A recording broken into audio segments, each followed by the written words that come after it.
Welcome to One Woman, Three Views. We'll talk about sex, gender, social class, politics, education, even religion.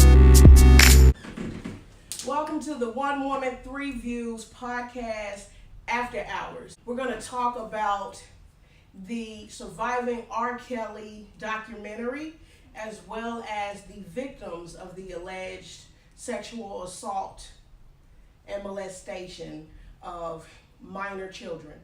So today we have our guest speakers. We have Racy and we have Michelle. Let's get into it. If you have not checked out the Lifetime show it's a 6-part mini-series, I believe, in regards to surviving R. Kelly. And it has many victims, again, allegedly, as he has not been brought on any charges, for sexual assault of minors, as well as sexual assault and psychological damage to various victims. One being his ex-wife, Andrea Kelly. My personal view is I saw on, I believe it's either an Instagram or a Snapchat video of Andrea Kelly singing his song, Happy People. Now, I don't know about victims in regards to sexual molestation and that, and I am not blaming any actual victim of R. Kelly. I am not. I truly am not. But I feel his ex-wife is not right. He was on a show about ex-wives of entertainers and different things of that nature, and I just kind of felt that for you cannot play off his name when it benefits you financially and then turn around and say, but I'm a victim. You shouldn't be using his name or his images or being on shows where all you do is talk about him. And I get that other individuals have alleged that he had done something to them, and I just felt, because these are not new allegations. They're not new. The same allegations have been raised when there was a tape out where him peeing on a little girl. There was also a tape out, with him being married to Aaliyah, who was also underage. These are not new allegations, and for people to be shocked, amazed, and everybody and their mama wants to come out against him, and they have all these conversations. Where were you when all this was going on? This is over 20 years in the making. Where were you? Where were you? Nobody said a word. I remember when they had a Grammys and they said that R. Kelly and Michael Jackson had to be at least 50 feet away from each other if either of them went to the Grammys because of these types of allegations. We didn't care then. This is about money. Somebody was able to make money off of this series, and I believe that that's what it was. Whether victims or not, this was about money. It wasn't about the truth. It wasn't about surviving R. Kelly. Everybody knew that the boy was a pedophile. Aaliyah's mother ended up coming out with a statement that stated that no, she didn't have any sexual encounters with R. Kelly. So you telling me a 15-year-old thinks their producer is such a great person that they go and alter documents to marry this individual? Now, I have been a 15-year-old girl. I didn't marry anybody. Well, how do you go from a non-sexual relationship to wanting to marry someone? Well, if that was the case, she might have been a virgin prior to the marriage, but not after. Any male, and I'll say any black male that is in the entertainment business, that is surrounded by a female groupie, it doesn't matter what age range or era they come from, it is pure either you did or you didn't. My thing when I saw the documentary was, I'm hearing these young ladies and some of the elders that came after some of these young ladies. For me as a male, I have not been blessed with a daughter, but my thing is, as a father, I'm sitting here going, at what point, even if you are in a single household and your mother is working, do you not leave a boundary for your child to say, yo, it's time for you to sit your little hot tail in this house. You can't allow your child to roam these streets and learn life the hard way like they had to, or whatever the situation might have been. It was a husband and wife. And I think this is where, for me, I lost complete interest in the whole entire thing. The husband and the wife bought tickets for him to go see R. Kelly. They took their 16-year-old daughter. As a father, you're at a concert with your spouse and your child. At a concert, he comes off a stage, or he directs his attention to this 16-year-old child. And as a man, when do you stand up and go, bruh, no, this is my child. Sit on down. But you allowed your child to go up there with this man, put in an adult situation on stage. And then you wonder why your child was put in a spot where she had to choose between my parents or the man who I've had a physical contact with, who I admire, and he's admiring me as a woman. He don't see me as a child. Right. You take your daughter knowing there were allegations against this man. And first of all, it's your B-day. You went with your wife and your daughter. I'm a 16 or 15-year-old girl. My mother buys tickets for my father for his birthday and says, you want to go? First of all, the thought of hanging with my parents would be like, no. And I don't care whose tickets you bought. Are my friends going? Well, no, your friends aren't going. It's not your birthday. Then why would I go? The thing is that what came to my head, and I know this is going to throw the whole conversation completely off for a minute, but Memoirs of a Geisha, where the two daughters were the family they were poor, but the father he got himself in a position to where it was to give up his daughters for the finances of everything that's going on around them, so that he can benefit, and he thought he could come back and bring his children back home. But it's been 10, 20 years later, and you never once came back and grabbed your daughters. So for me, it's like offering a sacrifice to this person that you're talking about, who is an established artist, who has been established in a sexual manner. When it comes to women, teenage girls, it doesn't matter. All of them all said the same thing. The bodyguard, the assistant, someone else came for their phone number. So you should be put on trial too. You're an accomplice. If I robbed a bank with 3 other people, they're called accomplices. Yes. Whether they were the driver, the person to put the plan together, or not, we should all go down together. I agree. I feel like when you drive up to his house and drop your child off there and then get on TV talking about your child is been kidnapped and she missing. No, you took your child to somebody's house and left. Mm-hmm. And when you drove off, if she was not with you, you meant for her to be where she was. Correct. So whatever transpired in that house was that benefited you as well. But I think you forfeit the right to sit on TV and call somebody a monster. If he is a monster, then what are you?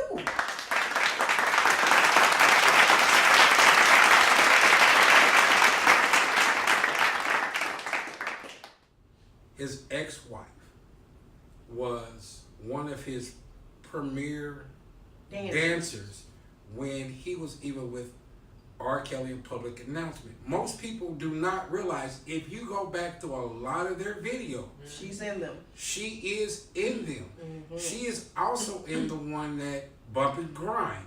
She is one of the main dancers that is directly behind him. She is the one that choreographed for the dances. That's right. And his dance moves. So my thing is, if you're stating that this is a guy that you married that became a monster, but you end up marrying and you had children with this person. Multiple. You're telling me that he forced you to have these children. I don't believe it. I'm not, as Sandy said, she's not defending him. I'm not defending him. I'm just being who I really am. And I said this and I'll say this no matter where I am for the rest of my life. My thing is, if you are a parent, regardless of what it is that you're doing, when do you take the responsibilities of your child? If you take your 15-year-old daughter in your car, drive them to his house, regardless of the fact it's a studio, dropping this child off at a grown man's house. Exactly. And To be a part of for me, I got a 15-year-old daughter. You talking about you're going to R. Kelly's house. Oh, we're going to R. Kelly's house? Let's just say Bill Cosby released from prison. If you take yourself as a woman over to his house and drink whatever punch he brings you, I'm not saying you should be raped. Not in the least bit. But you should be cautious. I say that I feel for the women, because here's the thing. In order for the Bill Cosby thing or even R. Kelly, that means at some point there were victims. Now, before it became public knowledge or industry knowledge, someone had to be harmed. And I feel for those victims, even afterwards. Maybe you just didn't know. Maybe they waited to tell you and say, oh yeah, we all know in the industry. But here's my thing.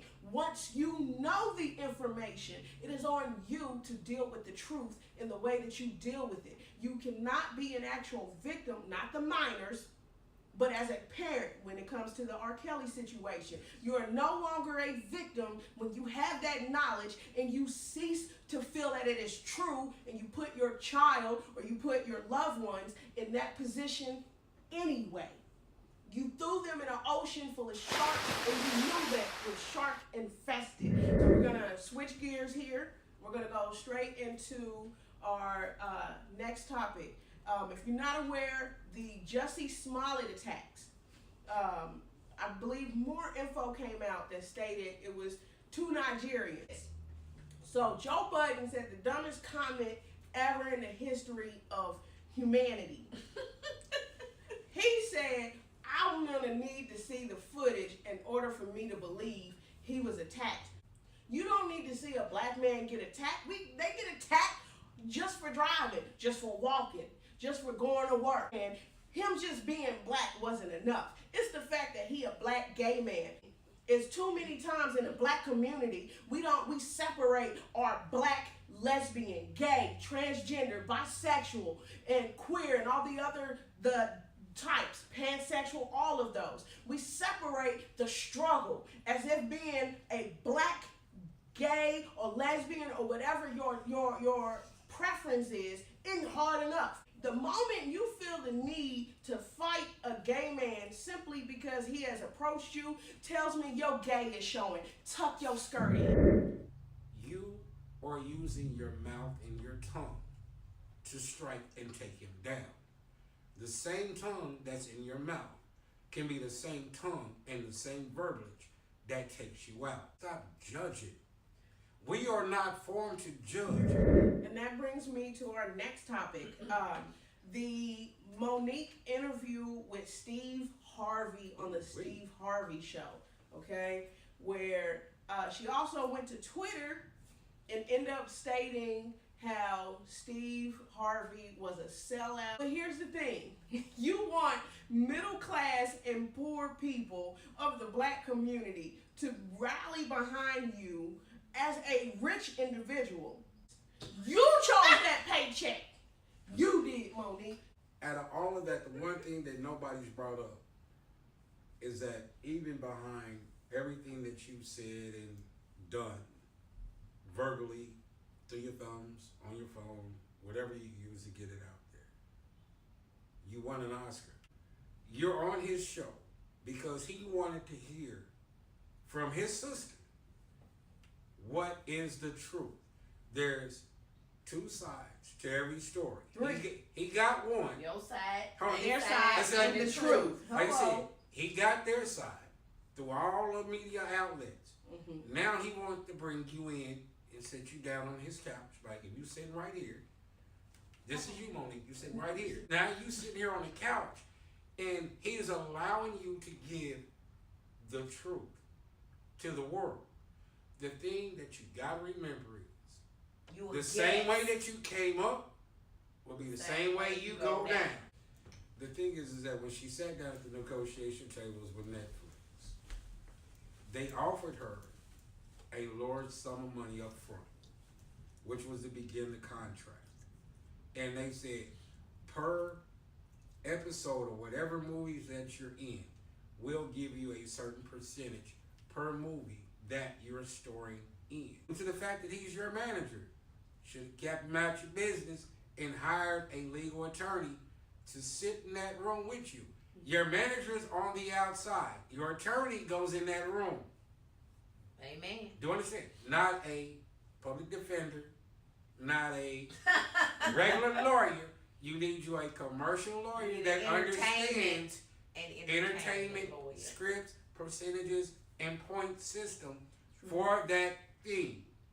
He sat there and said, we're not going to do this. This is beneath my client. No, it's beneath you. It was never beneath your client. You wanted to make it an uproar. Your mate supported what you were saying. Here's the bad thing. Even Dave Chappelle, Cat Williams, and even Kevin Hart was smart enough to know three things. Entertainment lawyer, I'm going to take the upfront money because my stuff is going to sell. It's going to pay me. And you renegotiate. And renegotiate. As they saw their royalties kicking in, now you control what happens at that dinner table. If I know I signed a contract for 1 year for based off of whatever script, whatever movie or whatever comedy show, whatever it might have been, here's the plateau. I signed a contract at $500,000.